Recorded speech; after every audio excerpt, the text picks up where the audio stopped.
में जब से भारतीय जनता पार्टी की सरकार आई है, लगातार ओबीसी को उनके हक अधिकारों से वंचित करने के लिए तमाम षड्यंत्र किए जा रहे हैं। चाहे वो 314 ओबीसी के बच्चों की जो यूपीएससी की परीक्षा पास किए थे उनकी नियुक्ति रोकने का मामला हो, या ओबीसी के बच्चों की स्कॉलरशिप रोकने का मामला हो, या फिर ओबीसी को बजट में पर्याप्त हिस्सा न देने का मामला हो, या फिर केंद्र सरकार द्वारा सुप्रीम कोर्ट में ये लिख कर देना कि हम जाति जनगणना और ओबीसी की जाति आधारित जनगणना नहीं कर सकते, ये मामला हो, या तमाम प्रकार की नियुक्तियों में ओबीसी आरक्षण के साथ हो रहे खिलवाड़ों का मामला हो, तो ये तमाम प्रकार से ओबीसी को उनके हक अधिकारों से वंचित करने का कार्यक्रम चल रहा है। जबकि देश के प्रधानमंत्री नरेंद्र मोदी जी खुद को ओबीसी बताते हैं और लगातार ओबीसी समाज का वोट लेने की कोशिश भी करते रहते हैं, लेकिन जब ओबीसी के हक अधिकारों का मामला आता है तो ओबीसी के साथ धोखेबाजी होती है और बार बार ये बात दोहराई जा रही है, बार बार ओबीसी के हक अधिकारों के साथ खिलवाड़ किया जा रहा है। इसी के तहत जब पार्लियामेंट में महिला आरक्षण बिल पास हुआ, उसमें भी ओबीसी के साथ धोखेबाजी हो गई और ओबीसी की महिलाओं को जो आरक्षण मिलना चाहिए था वो आरक्षण ओबीसी महिलाओं के लिए लागू नहीं किया गया। तो इससे ये बात प्रमाणित होती है कि देश में जो आरएसएस बीजेपी की सरकार है वो सरकार ओबीसी के हक अधिकारों को देना नहीं चाहती, बल्कि ओबीसी को मिले हुए जो हक अधिकार हैं उनको खत्म करना चाहती है। महिला आरक्षण बिल पार्लियामेंट में पास हुआ और उसको लेकर बहुत ज्यादा प्रोपेगेंडा आरएसएस बीजेपी के द्वारा किया जा रहा है कि हमने महिलाओं को अधिकार दे दिए। जब से आरएसएस बीजेपी की सरकार आई है, लगातार ओबीसी को गुमराह करने के लिए धार्मिक मुद्दे उठा रही है, चाहे कभी 3 तलाक का मुद्दा हो, चाहे फिर कभी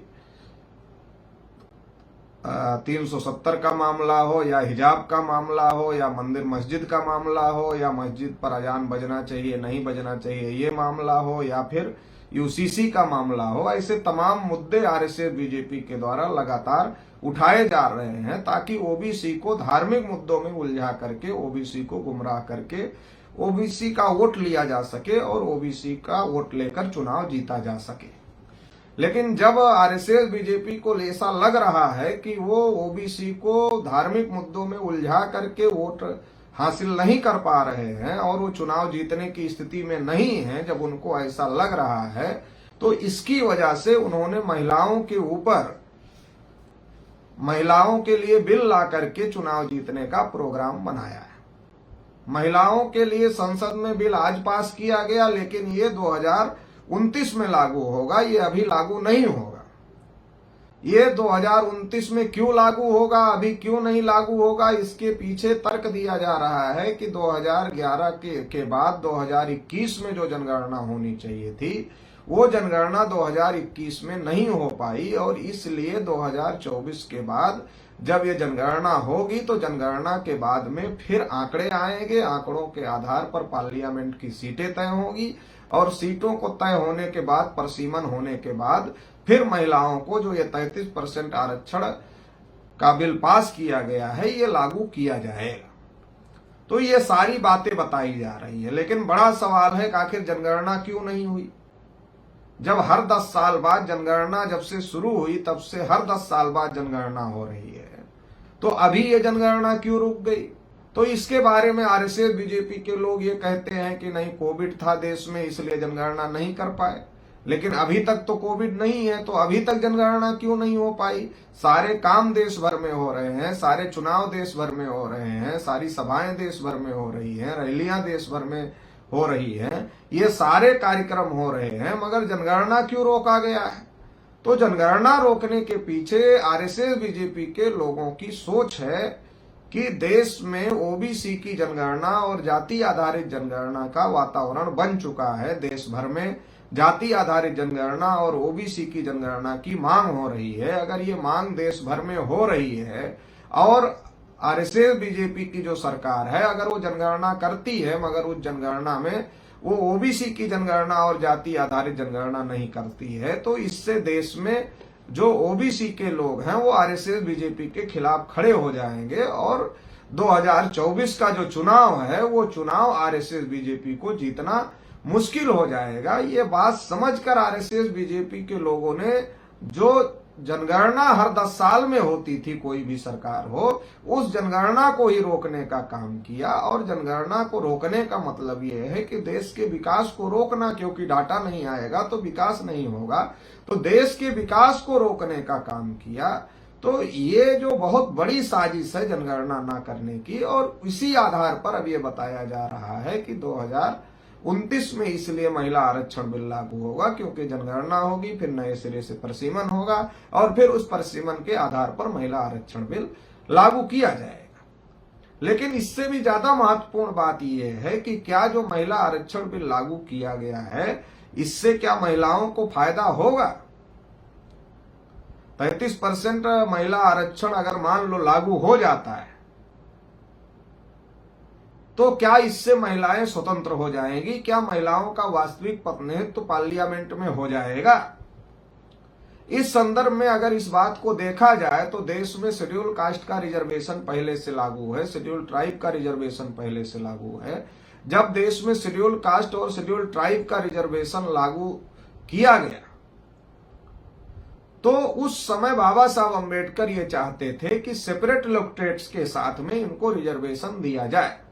और गांधी जी का और बाबा साहब अम्बेडकर का विवाद इस बात को लेकर था और इसी बात को लेकर के पूना पैक्ट हुआ, जिसमें सेपरेट इलेक्टोरेट को ज्वाइंट इलेक्टोरेट में कन्वर्ट कर दिया गया। और इसके बाद बाबा साहब डॉक्टर अम्बेडकर ने कहा कि ये जो ज्वाइंट इलेक्टोरेट में सेपरेट इलेक्टोरेट को कन्वर्ट किया गया, इससे हमारे समाज के जो सांसद विधायक चुनाव जीत कर जाएंगे ज्वाइंट इलेक्टोरेट के रिजर्वेशन से, वो पार्टियों के गुलाम होंगे, वो अपनी आका की मर्जी के बगैर कुछ भी नहीं करेंगे। बाबा साहब डॉक्टर अम्बेडकर ने यहां तक कहा कि अगर उन्हें जमहाई ना आए तो वो अपने आका की मर्जी के बगैर मुंह भी नहीं खोलते। और ये बात जो बाबा साहब अम्बेडकर ने उस समय कही, ये बात अभी तक साबित हो रही है। देश भर में लगातार SC ST के ऊपर अत्याचार हो रहे हैं, मगर जो SC ST की रिजर्व सीटों से चुनाव जीत करके गए हुए हैं पार्लियामेंट में, वो इसको लेकर के कोई हंगामा नहीं खड़ा कर पा रहे हैं, ना ही वो इसको लेकर के किसी सरकार से अपना समर्थन वापस लेकर के सरकार गिरा पा रहे हैं। जबकि अगर SC ST के 131 मेंबर पार्लियामेंट अगर विद्रोह करें तो देश में सरकार संकट में आ सकती है, मगर वो ऐसा करने की स्थिति में नहीं है। और चूंकि वो स्वतंत्र नहीं है, वो उनको टिकट देने का अधिकार पार्टी प्रमुख को है, उनको चुनने का अधिकार सबको है, और इसकी वजह से वो दूसरों के ऊपर निर्भर हैं और इसलिए वो स्वतंत्र नहीं है और स्वतंत्र होकर अपनी बात नहीं उठा पा रहे हैं। इसका एक बड़ा मामला उस समय भी देखने को मिला जब पार्लियामेंट में रिजर्वेशन इन प्रमोशन बिल रखा गया, तो उस समय एक शेड्यूल कास्ट के सांसद के द्वारा ही रिजर्वेशन इन प्रमोशन बिल को फाड़ने का काम किया गया। तो देश में ये स्थिति बनी हुई है। अगर हम लोग SC ST के रिजर्वेशन की बात करें, उसकी स्थिति को देखें तो ये स्थिति देश में बनी हुई है। अगर यही बात हम लोग महिला आरक्षण के विषय में सोचें तो ये भी ज्वाइंट इलेक्टोरेट के तहत लागू हो रहा है। अगर ये ज्वाइंट इलेक्टोरेट के तहत लागू हो रहा है तो इसका मतलब इसमें भी महिलाओं की स्वतंत्रता नहीं होगी और महिलाओं को स्वतंत्र होकर महिलाओं पर हो रहे अन्याय अत्याचार पर अपनी बात रखने की बात नहीं होगी, बल्कि वो ब्राह्मणों के अधीन होंगे या पार्टी प्रमुखों के अधीन होंगे। जो राष्ट्रीय पार्टियां हैं वो ब्राह्मणों की कांग्रेस बीजेपी हैं, तो अगर उनसे टिकट लेती हैं तो उनके अधीन होंगे और इसकी वजह से उनकी स्वतंत्रता नहीं होगी, क्योंकि वो ज्वाइंट इलेक्टोरेट से चुनकर जाएंगी और पार्टी के प्रमुख की बात भी मानना पड़ेगा। संसद में व्हिप का कानून भी बनाया गया है कि कोई पार्टी का सांसद अगर पार्टी की लाइन से हट करके बात रखता है तो उसकी सदस्यता भी समाप्त कर दी जाएगी। तो इस प्रकार की जो बातें हैं, तो क्या इससे महिलाओं का सशक्तिकरण होगा? क्या इससे महिलाओं को उनका हक हिस्सा मिलेगा? ये भी एक बड़ा सवाल पैदा हो रहा है। और निश्चित रूप से जिस प्रकार से SC ST के रिजर्वेशन में SC ST के साथ जो पॉलिटिकल जो उनके सांसद जा रहे हैं 131, वो जैसे न्याय नहीं कर पा रहे हैं, उनकी बात नहीं उठा पा रहे हैं। ज्वाइंट इलेक्टोरेट से जो महिलाएं चुनकर जाएंगी उनकी भी स्थिति यही हो। अब दूसरा इससे भी बड़ा महत्वपूर्ण बात यह है कि ऐसी कोई सर्वे रिपोर्ट मेरी जानकारी में नहीं है कि जिसके आधार पर यह कहा गया हो कि जो ब्राह्मणों की आबादी है 3.5%, तो उनके समाज की महिलाओं की भागीदारी 3.5% से कम है। इसकी जानकारी नहीं है किसी रिपोर्ट के आधार पर मेरे पास। लेकिन देश में अब महिला आरक्षण के नाम पर जो ब्राह्मण हैं, जो क्षत्रिय हैं, जो वैश्य हैं, उनकी महिलाओं को भी रिजर्वेशन मिल जाएगा। और इसके आधार पर यह बात भी कही जा सकती है कि ज्यादातर जो ब्राह्मणों के घरों की महिलाएं हैं उनको पार्लियामेंट में भेजकर पार्लियामेंट पर महिला आरक्षण के नाम पर कब्जा करने की तैयारी है। जैसा कि इसके पहले भी जब तमाम बार महिला आरक्षण बिल आया तो इस पर तमाम बैकवर्ड क्लास के नेताओं ने ये इस मुद्दे को उठाया हुआ है। तो ये फिर से एक बार महिला आरक्षण लागू करके ब्राह्मणों की संख्या महिलाओं के नाम पर बढ़ाने की जो कोशिश, जो साजिश चल रही है, इस साजिश को भी हम लोगों को समझने की जरूरत है। अगर आरक्षण लागू ही करना था और नरेंद्र मोदी जी खुद ओबीसी हैं, तो उनको आरक्षण लागू करने के लिए ये कैटेगराइज करना था कि अगर हम 33% रिजर्वेशन दे रहे हैं तो उसमें 52% ओबीसी की महिलाएं हैं उनको रिजर्वेशन दिया जाए, SC ST की महिलाओं को दिया जाए और माइनॉरिटीज की महिलाओं को भी दिया जाए। अगर इस प्रकार से कैटेगराइज सोशल जस्टिस अगर किया जाता, सामाजिक न्याय की भावना से भी इस रिजर्वेशन को लागू किया जाता, जब जाति व्यवस्था भारत की सच्चाई है और यह सच्चाई है भारत में जो बैकवर्ड कास्ट, शेड्यूल ट्राइब की महिलाएं हैं वो मुख्यधारा से बहुत ज्यादा कटी हुई हैं, बहुत पीछे हैं। अगर उनको ब्राह्मण महिलाओं के साथ में ही ये किया जाएगा तो फिर वो उनके साथ में न्याय नहीं होगा। तो इसलिए इनको कैटेगराइज किया जाना बहुत ज्यादा जरूरी था। मगर ओबीसी के मामले में ये बात नहीं की जा रही है और ओबीसी के साथ नरेंद्र मोदी जी को खुद को ओबीसी कहने के बावजूद, एक ओबीसी कहने वाला व्यक्ति देश का प्रधानमंत्री होने के बावजूद भी ओबीसी महिलाओं को हक अधिकार नहीं मिल रहा है, जो कि बहुत ज्यादा गलत है। तो इसलिए ओबीसी SC ST की महिलाओं को संख्या के अनुपात में रिजर्वेशन मिलना चाहिए था, मगर ऐसा लागू नहीं किया जा रहा है, जो कि एक प्रकार की साजिश है। तो इसलिए ये जो साजिश है, इस साजिश को हम लोगों को समझने की जरूरत है। और इसके संदर्भ में राष्ट्रीय पिछड़ा वर्ग मोर्चा की तरफ से हमारी कुछ मांगे हैं, जिसमें पहली मांग ये है कि महिला आरक्षण में संख्या के अनुपात में ओबीसी SC ST की और अल्पसंख्यकों की महिलाओं को हिस्सा दिया जाए ताकि सबके साथ न्याय हो सके। दूसरा महत्वपूर्ण मुद्दा यह है कि महिला आरक्षण में